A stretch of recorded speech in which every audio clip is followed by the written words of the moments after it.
Good evening, good afternoon, engineers across the world. My name is Jim Rowan, and on behalf of the President, Major General Brian Watson, welcome to Rally Point number 2. For those who are new to this program, this initiative was started after General Watson hosted a number of town hall meetings across the regiment and had meetings with both the chief and the commandant. AEA will facilitate these professional meetings and discussions as long as there seems to be a demand for them.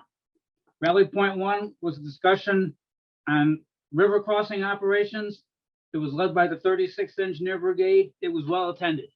If you missed that one, you can still check it out on the AEA website. Now, these rally points are roughly patterned after the TED Talks. TED stands for Technology, Engineering, and Design, and that really began as a conference in 1984. They brought in speakers to talk on these 3 broad topic areas: technology, engineering, and design. And since then, TED has become an organization that now uses the World Wide Web to share their presentations. Just for fun, I checked out what was the most watched TED Talk ever. Turns out it was a presentation made by a fellow named Sir Ken Wilson, a British guy, and he talks about how our education system is killing creativity. If you have time, I recommend watching it. Like most TED Talks, it's about 20 minutes. He's got about 75 million hits so far on the TED sites, and who knows, we may be able to rival that with some of our presentations. Today, we're going to have 2 short presentations from engineer captains who are serving in USACE. The goal is to increase awareness of the assignment opportunities and to highlight some of the exciting, important work that our branch does for the nation, but many of our own folks are not fully aware of this work. Captain Ricky Herrera from South Atlantic Division will talk about work the Corps is executing in Puerto Rico, and Captain Rob Zembrowski will provide an update on work the Corps is doing to support FEMA with the firefighting mission in the Southwestern United States. Special thanks to South Atlantic Division and South Pacific Division for supporting this effort. I think we have Lieutenant Colonel Matthew Miller representing Jacksonville District and Major Fuller representing South Pacific Division and Albuquerque District. This time, I'd like to give the engineer school leadership the opportunity to make some very brief opening comments. Hey team, Doc Halley here. Thanks for taking time this evening to participate in this rally point. And thank you both presenters for giving us a little bit of insight on your aspects from a USACE perspective, on the construction perspective, and also working with FEMA.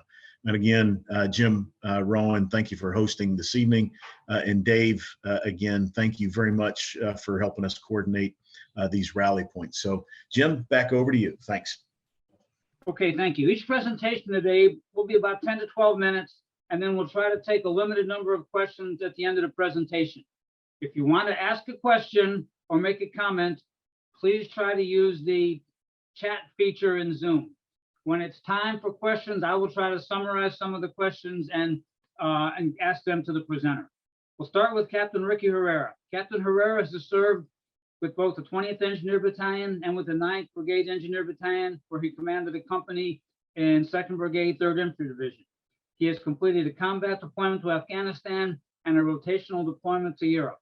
He is currently assigned to Jacksonville District, U.S. Army Corps of Engineers, is stationed in San Juan, Puerto Rico as a project engineer. Over to you, Captain Herrera. All right, thanks, sir. Good evening, everybody. Like I said, Captain Ricky Herrera, your Group 13 captain, currently serving with Jacksonville District, specifically down in San Juan, Puerto Rico, as a project engineer. My goal with this brief today is to briefly talk a little bit about my experience so far with the Corps, so that those junior officers listening have a better idea of what opportunities are out there as they look at opportunities like Tech DP or even, becoming a project engineer after company command. So we'll talk a little bit about the ongoing work we have going on here in Puerto Rico.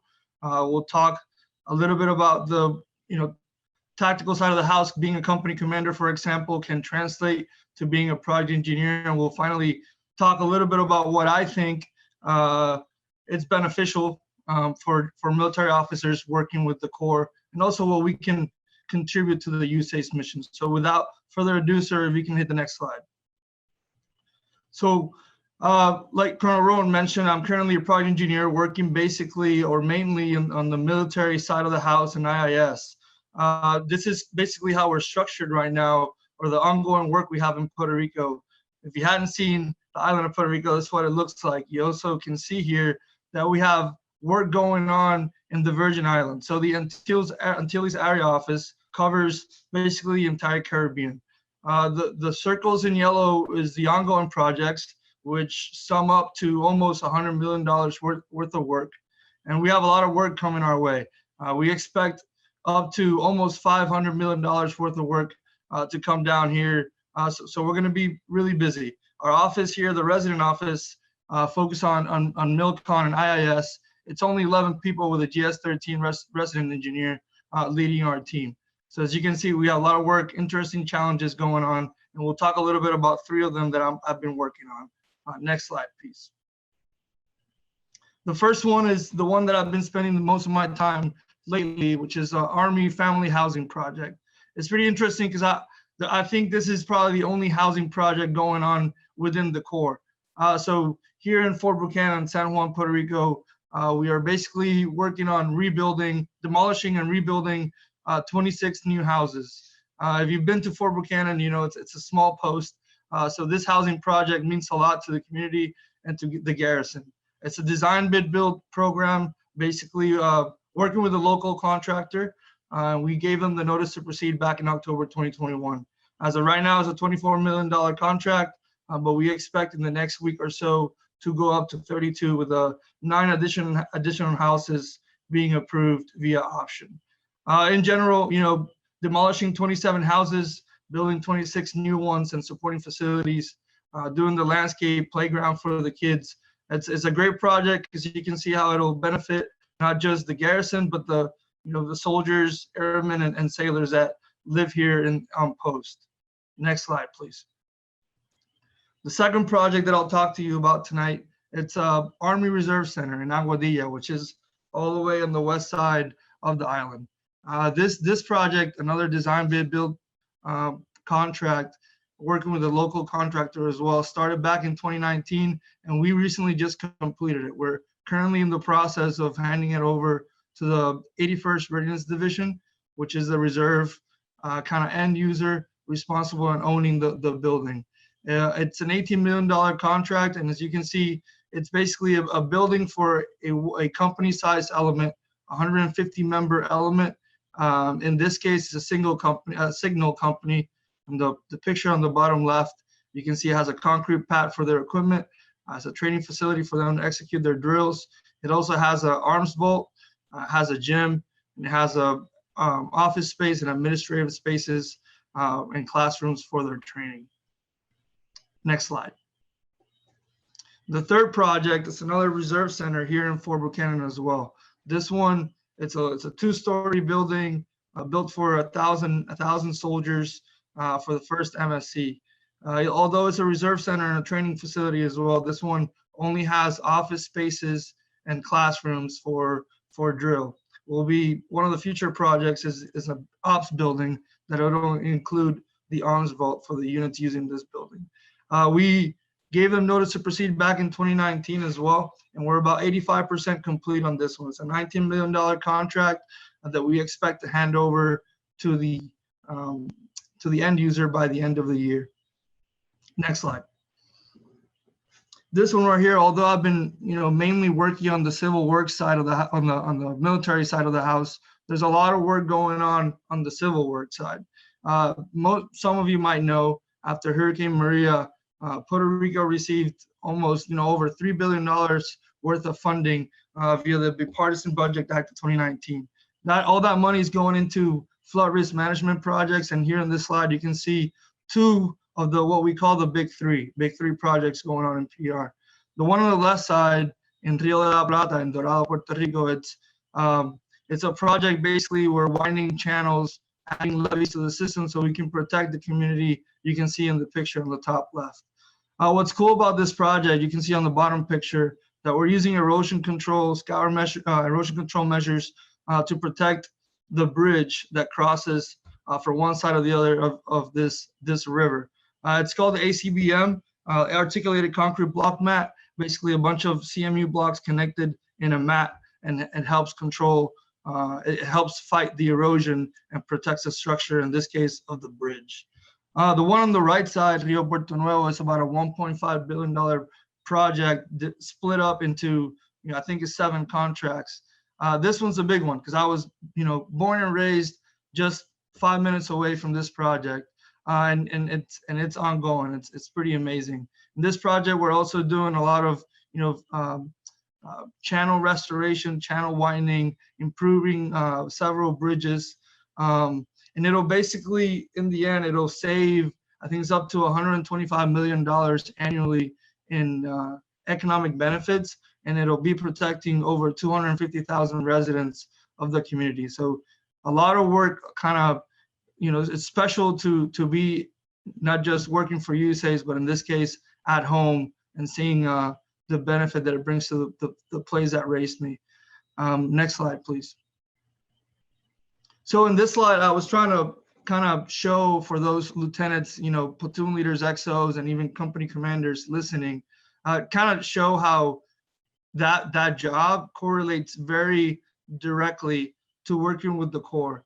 Being a project engineer has been a challenge, but I've been able to rely a lot on what I learned as a company commander and before to be able to succeed as a project engineer. And here you can see, as I go through what I do as a project engineer on the left side, you can see how it correlates to what I did as a company commander. And I know my old battalion commander is listening, so he might agree or not on me. So with me on this one. The first one, managing quality, cost, and on-time execution of projects.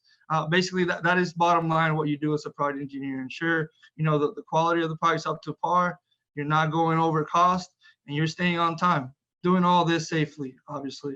Very similar to what you do as a commander. You validate your medal and you establish your training plan for that year, and you get after it. You try to execute, as you stated in it, like early in that year, what you trying to accomplish training wise.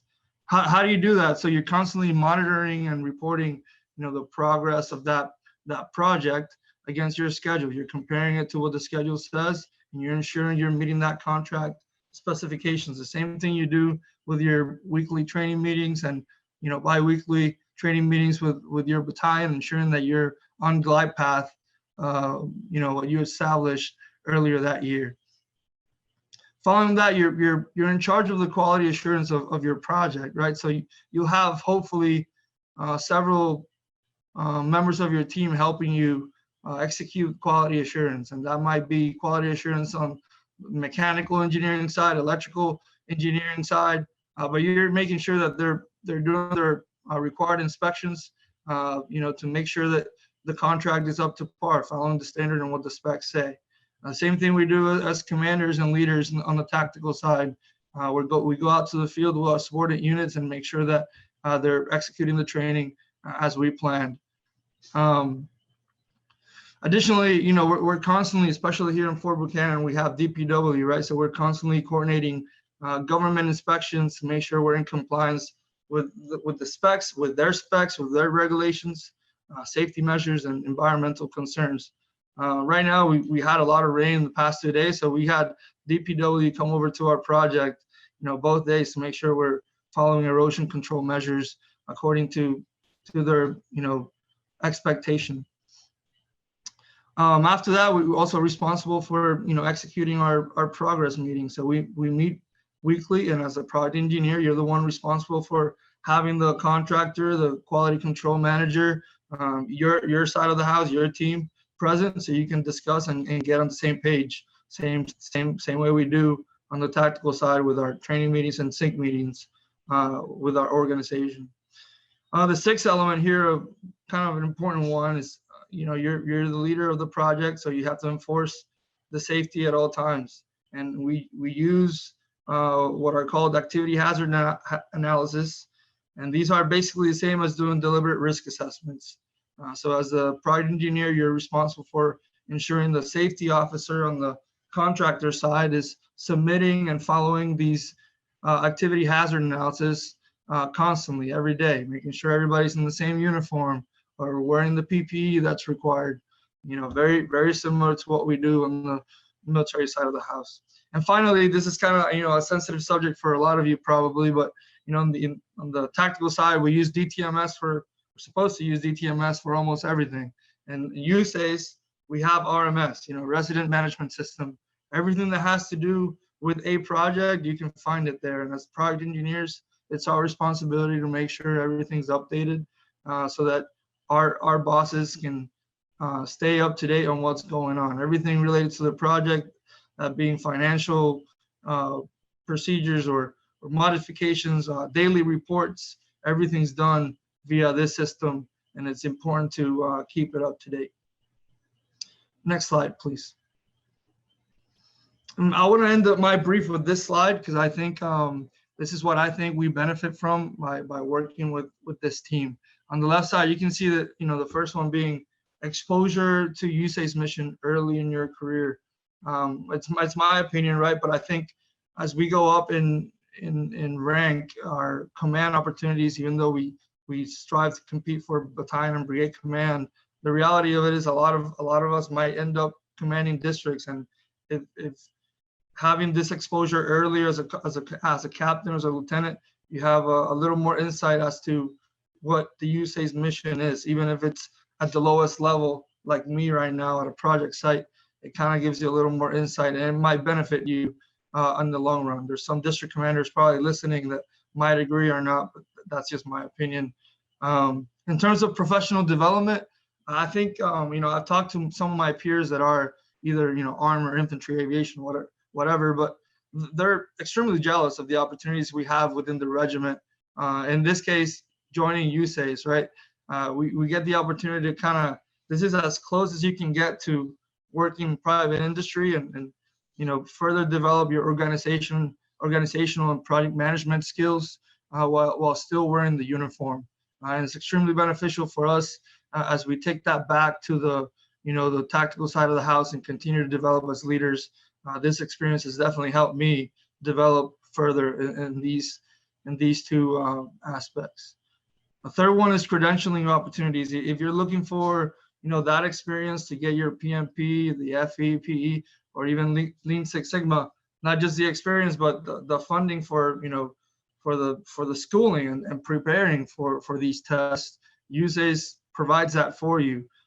There's a lot of within in an area office, there's a lot of professional engineers that coach you and help you study for these tests that are definitely helpful for you and might be a personal challenge of yours getting one of these credentials. And the fourth one, I kind of talked a little bit about it, but duty locations. I'm an extremely family guy, and USACE has allowed me to be as close to family as possible. It's very rare for the Army to allow you to kind of be close to home. And for me, this opportunity, this job has given me that opportunity to be close to my family. Like I said earlier, there's wearing the uniform it's an honor and a privilege. But for me, this past year, being able to help the people in the communities I come from has been very special. And if you're trying to do the same, there's probably a USACE district or even a resident office close to where you're from. So I suggest you do your research and start emailing and calling people early if this is something you want to do.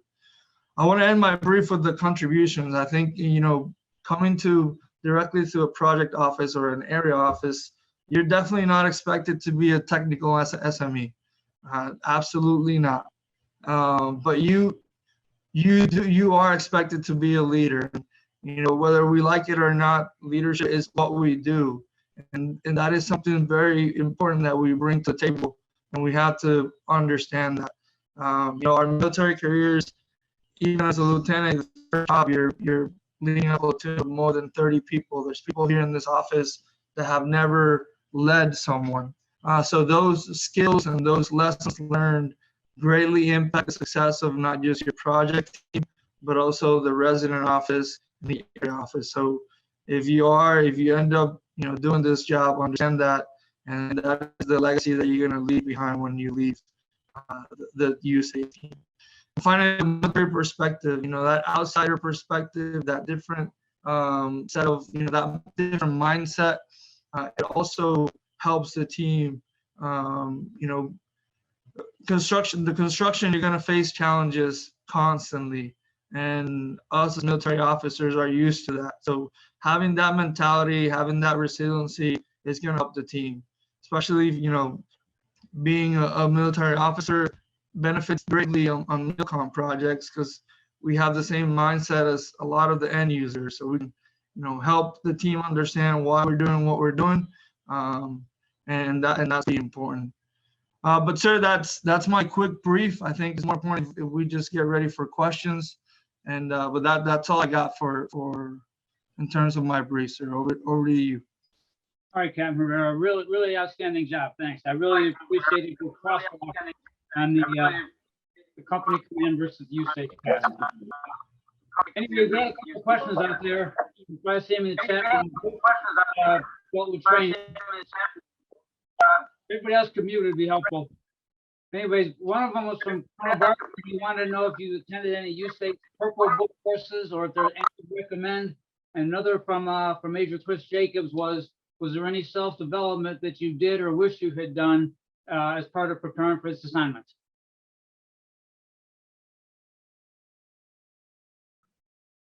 Now, those are two really good questions. I don't know what a Purple Book course is, sir, but I know after my first year, I'm planning on attending 3 different prospect trainings this year. They're working that into the budget of the area office. So I am going to attend 3 courses. But last year I was able to attend basically an introductory course for project engineers or military officers joining USACE, and I think they do that once or twice a year, which was extremely beneficial for understanding the big picture of USACE, but also my roles and responsibilities as a project engineer.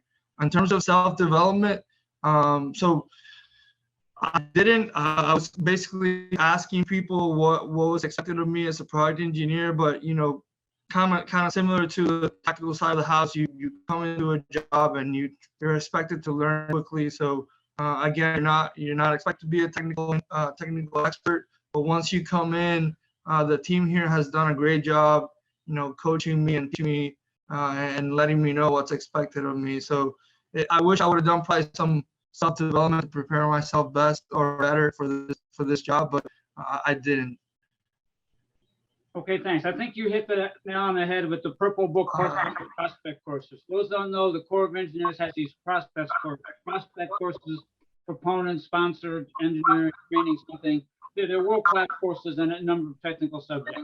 Last question for Captain Herrera before we move on was a question about when should an officer start trying to line up and negotiate for a USACE assignment if they want to do that post-command. Any tips on that? Yeah, that's definitely a great question. And like I said, there's my old battalion commander's online, and he can confirm that even before I took command, I was already emailing district commanders and letting them know that I was interested in joining their team. I know we're all trying to follow the AIM system now, but I can tell you that there's jobs and opportunities out there that might not necessarily be on AIM. There's people that can help you get to the location that you want to go to. You don't, my recommendation, you lose anything by asking and emailing someone. So do your own research, figure out who's going to be the next district commander or who's the current district commander, deputy commander, and start the conversation early. Definitely recommend you start it before you even start command. If you have your timeline, you know what you want to do after command, start as early as you can. Okay, Captain Herrera, again, outstanding job. Thanks very much. We'll move on to our second presentation now. That's going to come from Captain Robert Zabrowski. Captain Zabrowski served as a route clearance platoon leader with the 4th Engineer Battalion and a task force engineer during 2 deployments to Afghanistan. He later commanded a company in the 29th BEB and the 25th Infantry Division at Schofield Barracks in Hawaii. He is currently assigned to Albuquerque District and stationed in New Mexico in support of local authorities in response to the 2022 forest fires that have been declared a presidential disaster or presidential emergency. So anyways, if you're ready, please take it away, Captain Zabrowski. All right, sir. And this is Major Fuller while the slides pull up. So it was actually a two-headed presentation here. And can you hear me, Mr. Rowan? Just a quick mic check again. Loud and clear. Okay, perfect. Yeah, so General Graham reached out. He actually came and visited us in New Mexico, and he kind of reached out to us to brief here. And like any good leader, I pulled in Captain Zabrowski pretty quickly on because he has been the hero of this mission behind the scenes. So I'll stay on this slide for a little bit, and then, yeah, I'm going to hand the baton off to Rob here in about 5 minutes. But in a nutshell, you can see in our title, we've actually been dealing with two disasters. There was the wildfires, and anybody who's kind of familiar with that type of disaster, what's left over after the wildfires is what's called a burn scar. And I think we're roughly calculating the flooding in the area left over by these wildfires to be about 5 times worse than they were before. So immediately, as soon as the wildfires kind of consumed all of May for us, and right on the heels of that is our New Mexico monsoon season. So we have not stopped sprinting since early May when this whole thing kicked off. So what you're looking at in these two photos, kind of top left is showing a generator. You can't really see it too well, but it's next to a water pumping station. The so what for why are we talking about this? The U.S. Corps of Engineers has amazing authorities in the midst of a disaster response. So Ricky had a great brief, and he's talking about supporting his homeland, where he's from. It's just been really interesting and fascinating for us to be supporting, where we're stationed. We're stationed in the Albuquerque district. I'm the deputy commander. Rob's a project engineer, but I don't think he's even touched a project officially yet because we've been dealing with one disaster after another. So this is kind of giving you a different perspective of what a project engineer can do in the Corps. But this one is unique because the Corps of Engineers is kind of used to supporting, wildfires, hurricanes, you name it, tornadoes in the Midwest. But this is the first time where firefighters up front putting out fires needed some power source, and the Corps of Engineers has this authority, has a contract in place. And so that's us. You can see the fires burning in the background, and we have a lot of other photos where we're a lot closer. But we're essentially pulling water out of the ground with our temporary electricity so that the firefighters could get quicker turns to get right back into the fight. The bottom right is Captain Zabrowski. We had our green suiters mixed in with civilians in our command post, our deployable tactical operations center.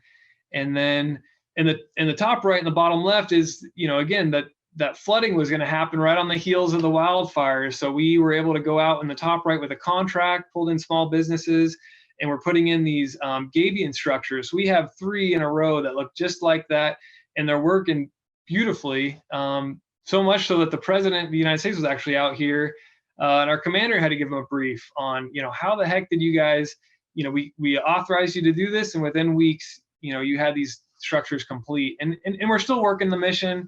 We're still trying to, kind of improve our foxhole and protect more and more structures.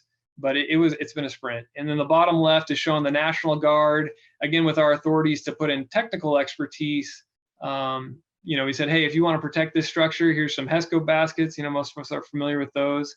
So it's been kind of interesting to see those in like a DISCA mission supporting our infrastructure. So we can go to the next slide, sir. We have some busy slides. Ricky had a lot better presentation, but I'll just show you that when we first kicked this off, like 7 May was when we received our mission assignment. That wasn't a dig, Rob, but we're trying to give you the so what for these slides. So this was kind of how we briefed up through the chain of command, up to General Graham, and even really General Spellman got these briefs as well. We were dealing with Hermit's Peak, and it kind of combined with another fire called Calf Canyon, and just took off. So we had 2 wildfires this year that are now the 2 largest in state history. That map in the middle is kind of showing you the big flame was what we were dealing with, Hermit's Peak, Calf Canyon, and it ended up destroying over 600 structures, which is small compared to what some of the California fires have dealt with. But again, largest in state history. It was definitely a big deal for everybody. It was an all hands on deck we had firefighters here from all over the country and all over kind of North America. We can go to the next slide. How does this relate to your normal job? Maybe not in Corps of Engineers. Well, when we received the mission, we pulled everybody into our command post, in our hard structure, and then we just gave them a simple mission brief. So we had the 5 paragraphs up on the whiteboard. Hey, what we're doing for our mission, key tasks. One of them for green suiters, we kept hearing from General Graham on down, was we need to be out there reducing friction, right? So there's friction from getting generators, receiving them from FEMA, and then getting that communication. There might be friction down at the lowest level. How do you go to the sound of the guns in the middle of an emergency? So we would just push out to where the fires were and talk to those local leaders, and then communicate that all the way back up to headquarters in DC to get more resources, more funding, what have you. And at the very bottom of that whiteboard, you can just see we were starting to list out all the friction we could think of and checking them off the board. We can go to the next slide. Just on the left of the view, satellite imagery, we had Blackfire on the bottom left, is now the 2nd largest in state history. Thankfully, that wasn't near a population center. And then just, more shots of the fires. Go next slide. Okay, so this is, in the middle was social media posts. We kind of, again, tried to feed the beast upward, just like you do as a company commander, making sure everybody had a clear sight picture of what we were doing on the ground. The left is you can see what that command post looks like. And, this is my 3rd stint with a district, and I dealt with Super Typhoon U2 out in the Pacific, and I never got to deal with this mobile command post here, but it is just like you'd go at NTC or JRTC, you have your setup and you have to put up your COP so that everybody coming in can kind of get a quick, any commander or DV coming in can get a quick feel for what's going on in the field. I think that's all I'll say to that one, sir. We'll go next slide. Trying to hand this baton over to Rob so he can give you the laydown. But the USACE has a lot of different missions that they support in the middle of a disaster response. So this one was in support of FEMA, and what Rob's going to talk to you in a little bit is under USACE authority. So we didn't need a mission assignment from FEMA. We were able to go after that with just keeping protecting folks from flooding. So one of the missions that FEMA gives us to do is this generator mission. So you're looking at our generator staging base. FEMA maintains a lot of generators. Ricky could have talked about this. In Puerto Rico, we have a lot of generators staged and ready to go. And for this mission, we installed 8, so nothing crazy large scale. But again, it's the first of its kind where we're in an active response, putting in generators and then being prepared to move them if we need to, if the fire shifted gears. And then you can just see, we've developed our battle rhythms. This is just one of our briefing touch points. But again, like Ricky mentioned, what we bring to the fight is that leadership, and especially during an emergency, just having that, being comfortable with the kind of a chaotic situation, being able to take a complex problem and simplifying it and be able to brief that out and get everybody moving in the same direction. We'll go next slide. This is just showing that, a couple weeks fast forward into the fight, this is right when we're about to close out the mission. You can see that in amber, they had the fire a little bit more contained, Hermit's Peak, Calf Canyon, but by this point, the big dog in the fight was the black fire, which was growing significantly in the bottom left of the map there. So it's just an exciting, interesting mission. Thankfully, what we're showing on the far right, there weren't a whole lot of deaths involved with those two that we got pulled into. You can go next slide.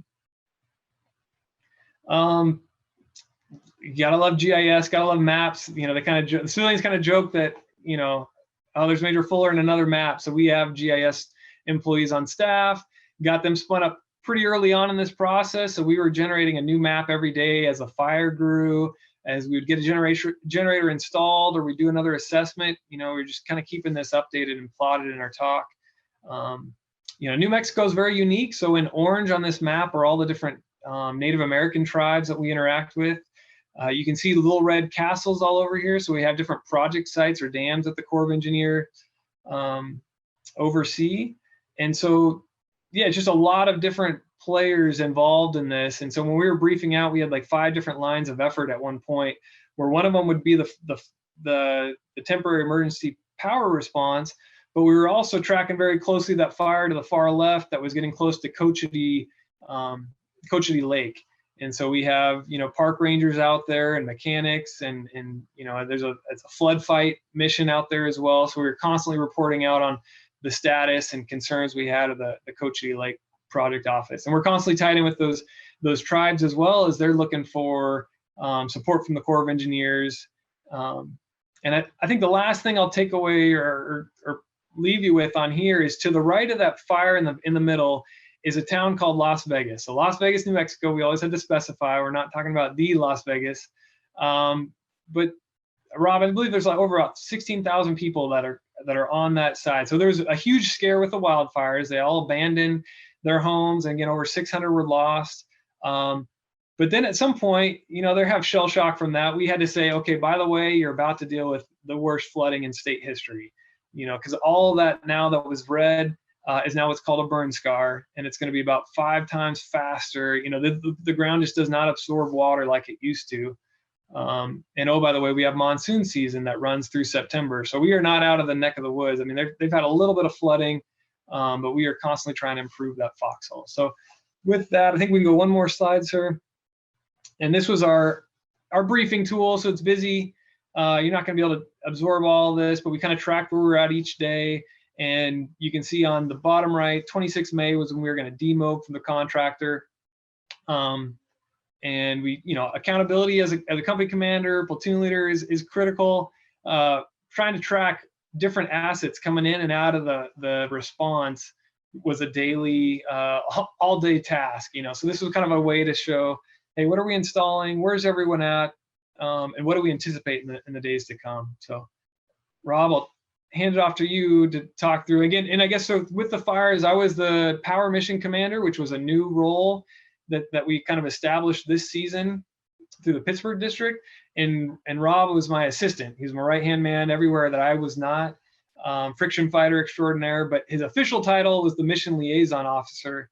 And then he's kind of taken off from there. So turn over to you, Rob.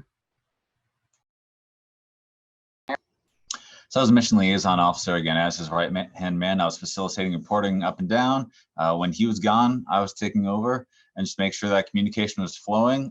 It's a hectic situation at best most of the time. So need someone with some experience and confidence to come in and right the ship. So it went well. This product worked great. And as he mentioned, 26 May is when we demobilized. So if you go to the next slide, and then on the 28th of May, we received a direct assistance request, advanced measures for the imminent flooding. So 28 May, Governor Lujan Grisham from the state of New Mexico sent a signed request for assistance to the Corps of Engineers saying, we need your assistance. We need your help. There's a lot of severely burned areas. You can see in the top graphic there. And it's going to significantly impact the city of Las Vegas. As you mentioned before, 16,000 people count on fresh water coming from Story Lake. You can see in that graphic. And all those blue squares seen there, it's all critical infrastructure for processing and transporting fresh water. So the concern from the state at the time was that if the flooding comes from the monsoon season, which here in New Mexico starts about mid-June, the concerns were the matchsticks remaining of trees are going to wash down the hill, they're going to come down and they're going to hit those 4 or 5 critical areas and completely decimate the critical infrastructure that supports the city of Las Vegas. And they turned to the Corps of Engineers for a solution. So you can see in the bottom left, it's more or less a check dam, and there's a pipe running across it, and that all transmits fresh water to and from different critical areas across the Gallinas watershed. And you can see on the bottom right picture, you can see some of the more severely burned areas. That's only a fraction of what's there. So that's a good picture that sees some of the lesser burned areas on the left, and then some more extreme burn scars on the right. So we're given this again May 28th. Next slide, sir. So May 28th, we, wrong way. There we go. May 28th, we received that request. You can see the timeline in the upper right. Over the weekend, put some slides together, and we kicked off formally the project on the 31st of May. In 2 weeks, the stellar staff we have here at Albuquerque of prior service individuals, a few green suiters, and some civilians just assisting with the good fight, we're able to whip up a project information request to get $22 million supported at the presidential level to commit to fighting the flooding that was going to go and impact this population of Las Vegas. And our team went out there, we conducted site visits, we liaised with certain property owners, we coordinated with adjacent government entities, and in 2 weeks, that contract was awarded. And 45 days later, just last week, we completed all progress on this project. So to the best of my knowledge, it's never been done before. And it's incredibly rewarding to work on a project like this. We were trying to bring in project managers, and there was some miscommunication there. So with a lot of support from top down, I was able to work with a lot of these GS-15 civilians in the district that have far more experience than me. But there was so much top-down support that rank didn't matter. Time with the Corps didn't matter. It was all a team fight, and we all came together towards a common goal. So you can see the amount of flooding. So these are actual pictures from the structures. Bottom left, it's the Gabion structures. They're holding back a significant amount of water, and that's just the first rainfall that we had. And there's two more structures behind that. In the middle, on the center there, that's a GeoBrug debris catchment net. Those things are incredibly expensive. They're incredibly strong. It's steel net that can support 3,000 pounds per square foot of a static force being applied on it. So it can catch boulders coming careening down hills that would otherwise have destroyed the structures that we were aiming to protect. On the far right, you can see one of the log booms that were installed. And again, that's just the timeline. Next slide. But that wasn't the only thing that the state requested assistance for. So that was the first request that came in. There's another signed request from the state that said, hey, these two other counties also saw the good things that you're doing in the Guyanus watershed depicted before. They need your help in their cities and towns. We took 2 weeks, which was impressive to spin up that last contract, but the scope was far larger for these two other counties. We're not talking about one area in one city. We're talking about counties, proper counties. So we try to think of creative ways to expedite this, since at this point, the monsoon season was on us. And also what it came down to is some creative thinking, some coordinating, some help from my battalion commander at the time, Colonel Stevens. He reached out to the TAG, and we got National Guard support on. And with National Guard support and some other support from other entities, New Mexico Department of Transportation, we didn't have to go through the contracting process. We leveraged the National Guard support to go out and execute, these projects that you can see on the left. And again, I come back to how rewarding it is. So you go and you serve overseas, and you thanks for your service, but a lot of times it's not that it's fake, but they don't appreciate what was done over there just because it's intangible, but they appreciate what you do. Here on the ground, you talk to the individuals and you see the passion, the sincere appreciation for what you're doing, because they're seeing these HESCOs going around these freshwater wells depicted bottom left that would have rendered 10, 20 houses completely without fresh water if we're to get affected by a flood. You see the barriers that we installed in the bottom right. There is a one-way dirt road in and out of a certain community in Mora. Had that road gotten washed out, there would have been hundreds of people that would have been trapped in their homes with no means of egress had a flood come. So these measures that we're doing directly impacted lives of underserved communities, and they just want help, and they don't know how to get the help, and they just ask. And they ask the Corps because they know how competent and capable we are. And it's just a great feeling knowing that you're able to help these people at these in these communities that really have nowhere else to go. So when you're looking at, what do you do day to day, who do you impact? I love this job. I love it because of the impact you can have. You can have these face-to-face connections with these individuals. And I challenge you to find another job or position, organization, or experience that gives you that level of reward. So I'm very grateful for Major Fuller bringing me onto the team here a couple months ago. Next slide. So at this point, that's all I had to brief on that. What questions are there? Over.